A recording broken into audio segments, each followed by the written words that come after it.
안녕하세요 여러분, 수익률 상승에 도움을 드리고 싶은 헬퍼입니다. 증시가 이제 ABC로 조정을 보이나 했더니만 일단 전고점을 지금 넘어갈랑 말랑하고 있습니다. 가장 빠른 대응은 사실 전고점이 넘어가면 그때부터 롱을 대응하는 거겠지만, 계속 얘기를 드리지만 사실 이게 추세로 매매를 할 것이냐, 속도로 매매를 할 것이냐 결정을 해야 되고, 사실 지금 같은 장에서는 사실 가속도 매매가 훨씬 더 유리하다라고 볼 수 있겠습니다. 왜냐면 추세 매매로 매매를 한다라고 쳤을 때, 이평이 올라왔을 때 매수를 하든, 기준선 방향으로 매수를 하든, 늦게 매수를 할 수밖에 없고, 이게 사실 지금도 당장 여기 돌파된다고 했을 때 매수를 한다고 쳐도 이게 다시 꺾일 가능성도 배제를 할 수 없거든요. 근데 이제 물론 추세 매매 같은 경우가 좀 간단해서 더 사실 개인들이 투자하기에 좋은 거는 맞긴 합니다. 그래서 제가 웬만해서는 추세 매매를 추천드리기는 해요. 근데 이제 사실 지금 장이 난이도가 사실 어렵습니다. 이게 1A라고 하긴 하지만 추세 매매에선 여기까지는 난이도가 사실 그냥 기준선으로 했으면 쉽다라고 볼 수 있겠지만, 사실 여기서부터는 되게 추세 매매에서는 사실 먹기가 힘든 장입니다. 왜냐면 이게 기준선 올라왔지만 주가는 오히려 빠졌고, 기준선은 내려온 상황에서 내려오다가 결국 다시 반등을 했던 장이기 때문에 사실 뒷북이 될 수밖에 없긴 하거든요. 그래서 똑같은 거를 이게 사실 최근에 안 보여드리긴 했지만, 이게 가속도 매매로 한번 생각해 본다라고 쳤을 때, 그냥 가속도 매매는 심플합니다. 이제 이쪽은 그냥 이제 TSR이라고 이제 이평들의 이격인 거고, 이게 이제 RSI 지표를 그냥 가속도화 시킨 건데, 그냥 초록색, 파란색 될 때 롱 칩니다. 하고 빨간색 될 때 팔아요. 그럼 이제 요날 장중 빠질 때쯤에 매도를 칠 겁니다. 또다시 이제 여기서 매수를 합니다. 그냥 TSR로 보면 조금 더 느리게 진입을 하고, RSI면 조금 더 빨리 진입을 하겠죠. 그리고 나서 또 추세가 빨리 꺾이면 팔 겁니다. 근데 이제 단점은 또 있죠. 이렇게 올라갈 때 추세 매매자들은 여기서 이제 사실 매도를 거의 다 안 하게 되긴 하지만, 여기 같은 경우에는 잘만 하면은 더 고점에서 팔 수 있긴 하지만, 일단 이렇게 계속 매번 트레이딩을 해줘야 되는 불편함은 있기는 합니다. 그래서 사실 더 경험이 많고 실력이 있어야 사실 가속도 매매를 추천을 드리긴 하지만, 알면은 좋다는 거지 사실 어렵긴 합니다. 네, 근본적으로 사실 어려워요. 그래서 일단 저런 게 있다 이 정도로 넘어가고, 일단 상대 강도로 살펴보면은 코스피 200 대비해서 사실 대다수가 열이합니다. 코스피 200이 지금 제일 강세다라고 볼 수 있겠고, 그나마 넘는 게 이제 전기전자, 반도체 쪽, 건설. 근데 건설은 조금 약해지고 있고, 증권도 살짝 약해졌지만 이제 최근에 증권이 제일 좀 강했었고, 이 정도다라고 볼 수 있겠습니다. 나머지는 그냥 참고삼아, 추이는 참고삼아 보시면 될 것 같습니다. 그래서 결과론적으로 일단 그냥 웬만해서는 지금 코스피가 제일 강력하기는 하다, 이렇게 볼 수 있겠습니다. 그 다음에 이제 수급 쪽 살펴보면, 이제 S&P 상업용 순 포지션은 조금이나마 숏 포지션으로 돌아섰고, 나스닥도 살짝 감소하긴 했지만 일단 여전히 일단 숏 포지션이긴 합니다. 그러니까 미국의 기관 투자자들은 일단 숏을 치고 있다는 겁니다. 그 다음에 이제 삼성전자, 밸류 여전히 너무나 비싼 레벨이긴 합니다. 그래서 외국인 쭉 팔고 나갔다가 최근에는 또 소폭 일단 매수를 하고서 잠깐 좀 반등을 주고 있다, 이렇게 볼 수 있겠죠. 근데 이제 똑같은 거죠. 판 거에 비해서 아주 조금 사면서 올리고 있긴 합니다. 그래서 코스피 수급 보면 외국인들이 사실 그렇게 많이 산 건 아닌데, 조금 사면서 가격을 아주 큰 폭으로 끌어올렸다, 이제 이러고 또 던지고 나가겠죠, 이제 결국은. 그래서 일단 지금 심리는 되게 좋기는 하나, 수급 상황이 사실 많이 산 건 아니고 조금 산 것만큼 가격이 팍팍 올랐다, 이렇게 볼 수 있겠습니다. 코스닥 참고 삼아 보시면 될 것 같고요. 신용잔고 같은 경우는 33조 한 3천억 정도 되면서 살짝 전 방송 대비해서 좀 증가를 했다, 한 5천억가량 증가를 했다라고 볼 수 있겠습니다.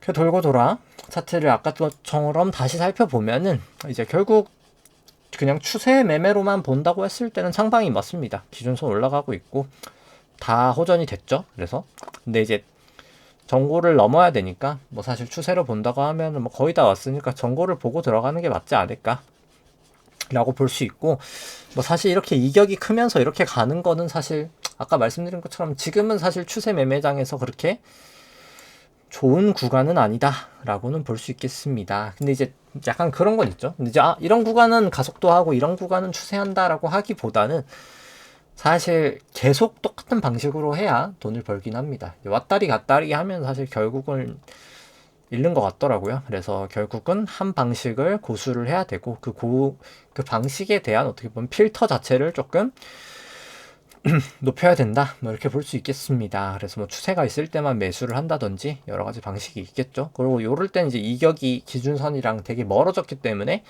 매수를 해도 아주 조금만 매수를 한다든지 다 이제 그런 트레이딩 기법이 있어야 된다. 라고 볼 수 있겠고, 뭐 코스닥 150 같은 경우는 기준선 방향은 일단 내려오고 있고 51평에 일단 걸려 있다. 그래서 코스피보다는 추세가 좋지는 않다. 이렇게 볼 수는 있겠습니다. 그 다음에 이제 S&P 같은 경우 뭐 전고점 거의 뭐 근처까지 와 있고요. 이제 여기서 과연 전고를 돌파하냐 마냐가 상당히 중요하겠다. 거의 V자 반등이죠. 여기서 돌파하냐 마냐가 상당히 중요하겠다. 일단 뭐 기준선 방향 뭐 구름대 다 돌파했으니까 일단 뭐 당장 추세로는 나쁠 건 없다. 일단 돌파하냐 여부를 체크를 하자. 이제 그렇게 볼 수 있겠습니다. 뭐 나스닥도 특별히 다르지 않죠. 이제 결국 V자 반등을 보였고 여기서 이제 전고점을 돌파하냐 마냐가 아주 중요하겠다라고 볼 수 있겠습니다.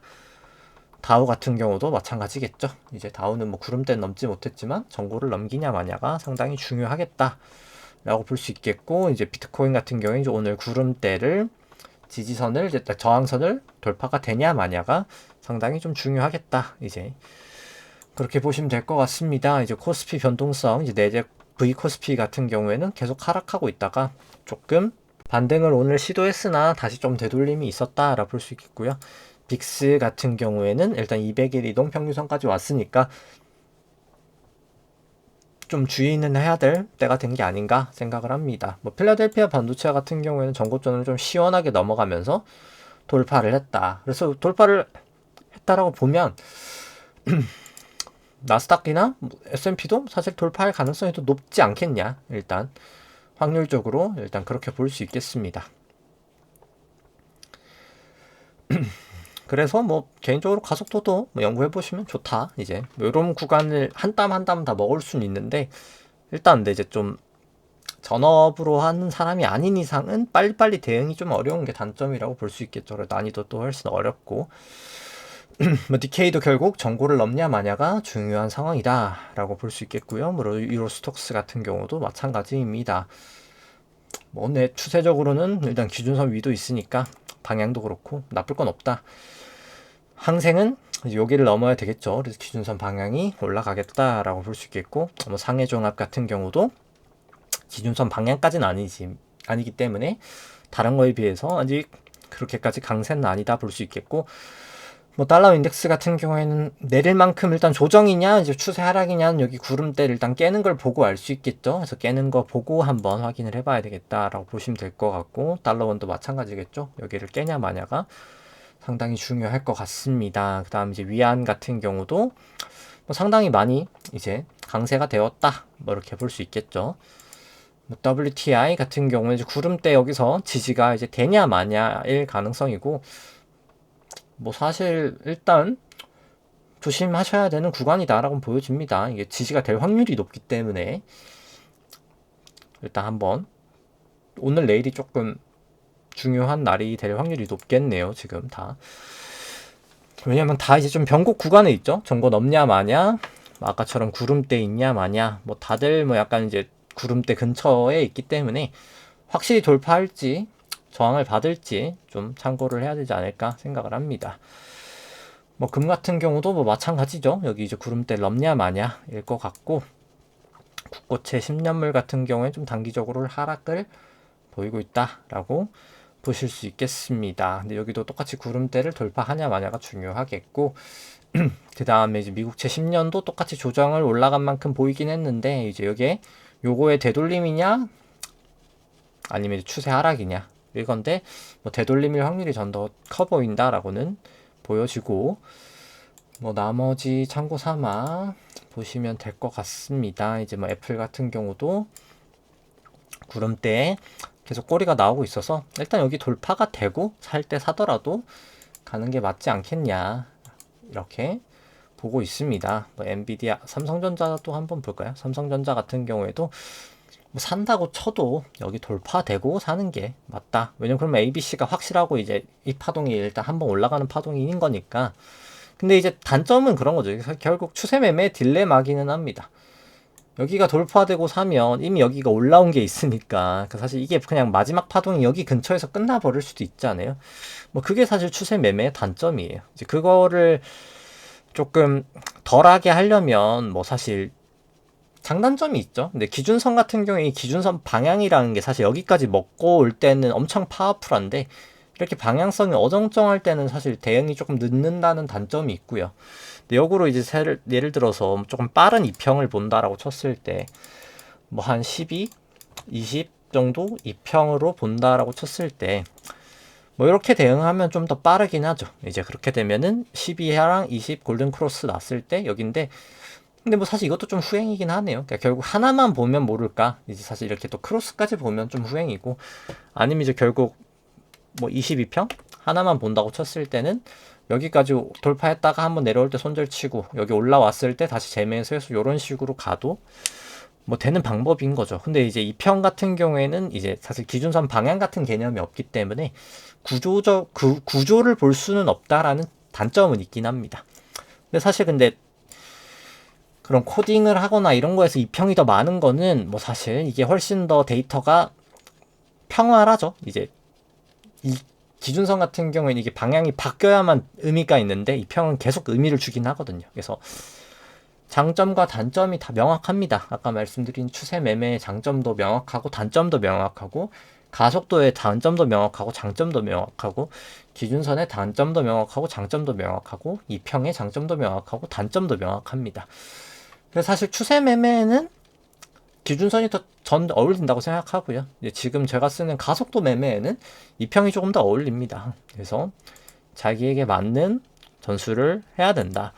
그래서 RSI 같은 경우에는 RSI를 레벨을 보면은 이제 추세 매매에 더 가까운 거고, 변동성 이제 이 기울기를 보면은 가속도 매매인 거죠. 근데 이제 사실 RSI도 똑같이 이렇게 타고 가는 경우가 있기 때문에 추세 매매자에게는 RSI는 그렇게 중요하진 않습니다. 이게 가속도 매매자들에게 RSI가 더 중요한 지표죠. 이제 뭐 그런 부분이 있겠죠, 사실. 그래서 자기한테 맞는 전략에 맞는 옷을 좀 입어야 된다. 뭐 이게 계속 요즘 가장 중요하다라고 말씀을 드리는 거고, 그래서 기준선 방향이 이제 보면 애플도 밑방향이잖아요. 그래서 이게 사실 여기를 돌파하기 전까지는 뭐 그렇게 좋게 볼 수는 없다. 이제 여기 구름대를 일단 돌파를 해야 되고 기준선이 돌파가 되려면 여기 정도는 돌파를 해야 된다. 이제 그렇게 보실 수 있는 거죠. 거기 돌파되면 이제 사실 롱으로 봐도 되는 겁니다. 엔비디아 같은 경우에는 돌파가 되면서 기준선이 올라오고 있기 때문에 얘는 이제 이렇게 기준선 올라오는 요 시점에 매수 타점을 볼 수 있겠죠. 이렇게 구름대를 돌파되는 요 순간 정도. 뭐 추세 매매라면 이제 요때 매수를 하는 게 이제 가장 이상적이라고 볼 수 있겠죠. 여기서 구름대 돌파하는 요 시점을 매수를 잡고 여기 밑을 손절 라인을 잡고 이제 들어가는 겁니다. 여기 시초가를 손절 라인으로 잡고 들어가는 거죠. 뭐 테슬라 같은 경우에는 아직 하방 추세이기 때문에 추세 매매로는 들어갈 수는 없다. 근데 이제 가속도 매매면은 이렇게 기울기 올라간 요 시점에 짧게 일단 먹을 목적으로 추세가 꺾이기 전까지는 뭐 들어갈 수는 있겠다. 이제 그게 이제 가속이랑 추세 매매의 차이점이다 라고 볼 수 있겠고, 일단 뭐 전반적으로 지금 사실 추세 매매로는 들어가긴 좀 늦기는 했어요. 이제 이게 돌파가 되고 들어가는 게 맞다. 그래서 좀 한번 지켜봐야 되지 않을까. 이제 그리고 지켜보고 사실 제일 좋은 거는 이제 한번 눌림을 주고 그때 이제 들어가는 건데, 뭐 사실 이게 눌림을 줄지 그냥 뺄지도 애매하기 때문에 지금 같은 경우는 참 어려운 장이다 라고 생각합니다. 이제 일반적인 개인들이 하기에는 정말 좀 어려운 장이 아닌가 라고 보고 있고, 네, 계속 잘 대응하시길 바라겠습니다. 네, 오늘 방송 여기까지 하도록 하고요. 네, 좋아요와 구독 누르시면 감사하겠습니다. 이상입니다.